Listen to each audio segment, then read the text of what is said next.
pusa at may nangitlog sa labas. Meron ding nagitlog dito sa ilalim ng kulungan ng pusa. At kailangan kong tanggalin to dahil guguluhin lang to ng mga pusa. Bakit kasi dito ka nangitlog? Ang hirap-hirap kunin. Kitang-kita niyo naman sa kamay ko. Hirap na hirap yung kamay ko.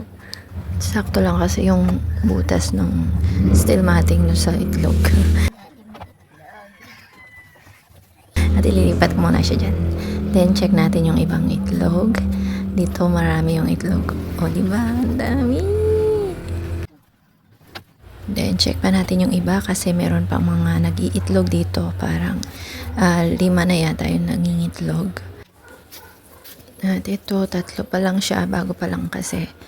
Tapos dito sa pinakasulok sa may puno ng mahogany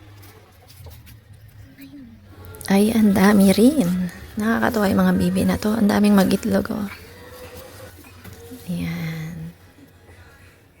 Siguro nasa 60 plus yung itlog na yan. Then yung dito sa may kabilang sulok naglilimlim na siya. May may sisiw na yan. Ayan, may sisiw na siya. Ang cute. Nagagalit yung nanay. Ayan o. Tapos yung bagong nag-iitlog, madadagdagan pa siya araw-araw. Kaya ang dami niya talagang itlog. Ang cute.